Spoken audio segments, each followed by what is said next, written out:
ఓ 20 ఏండ్ల కింద ఊర్ల పొంట ఎట్లుండే పొద్దుగాల లేవంగానే అక్కలు పోరలు షెంబులు తపాలలు గిలాసులు పట్టుకొని పోతుండిరి. వ్యవసాయం చేసే పతొక్కింట్ల 2-3 బర్లన్నీ ఉండేటి. వాళ్ళు ఆడుకోంగా ఊర్ల వాటిక పోసేది. ఇక ఇంటికి తెచ్చుకొని మొదలు షాయి వేసుకొని దాగినాకనే కడమ పనులు ముంగటేసుకునేది. నీళ్లు కలపని పాలు అప్పుడే పిండి పోస్తారు కాబట్టి కమ్మగా ఉండేది షాయి సుత. ఇప్పుడు గీ ముచ్చట ఎందుకు చెప్తున్నానో చాలా మందికి ఎరకయ్యే ఉంటది. చూడురిగా ఊర్ల పొంట ఏం నడుస్తుందో.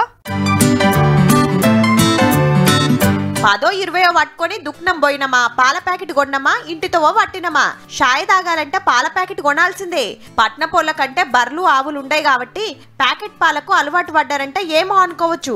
కానీ ఊర్ల పొంట చిన్న గూడాలల్ల సుత ఫ్రిడ్జ్లలో పెట్టి అమ్ముతున్నారు పాల ప్యాకెట్లు. దుఃఖనపోళ్ళు ఇంటింటికి పోయి వేసి రాబడితిరి. అయితే మునుపు ఊర్లల్లో చాలా మంది పాలు విండి వాడకట్టోళ్ళకు పోస్తోళ్ళు.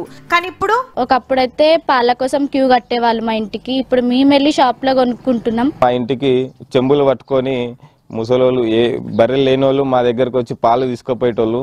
ఈరోజు మేమే పట్టణాల్లాగా ఒక దుకాణంకి ఎదురు చూసి ఆ దుకాణంలో పాల ప్యాకెట్లు అగనట మునుపు పాల కోసం మా ఇండ్ల ముంగట లైన్లు కడితే ఇప్పుడు మేమే పోయి దుకాణం కాడ లైన్లు కట్టాల్సిన పరిస్థితి వచ్చిందని బాధపడుతున్నారు అన్నలక్కలు.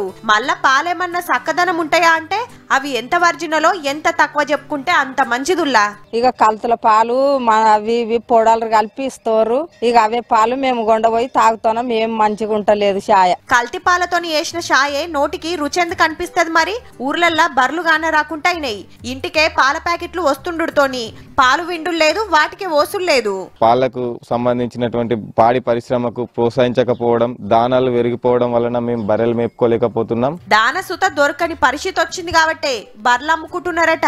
ఇప్పుడు కొందామన్నా లక్షలకు పెట్టలేమని రంది పడుతున్నారు రైతులు. క్యాండల్లా టౌన్లకు తీసుకుపోయి షాపులకు పోషొస్తున్నారు. సర్కార్ ఆసరైతే మళ్ళా పాల దంద చాలు చేస్తామంటారు చాలా మంది. ఏమన్నా బర్రెలు బీరెలు ఇచ్చానంటే గవర్నమెంట్ మేము కూడా మేపుకొని చేసుకుంటాం. అసలే కల్తీ పాలతోని అష్ట కష్టాలు పడుతురు పబ్లిక్. ఆఫీసర్లు పట్టుకుంటున్నా అమ్మేటోళ్ళు మాత్రం అస్సలు ఆపుతలేరు. గందుకే బర్రె పాలు కొన్నారంటే అటు పాడి రైతుకు ఫాయిదా ఉంటది, పానం నిమ్మలంగా ఉంటది. సోచాయించురు జరా.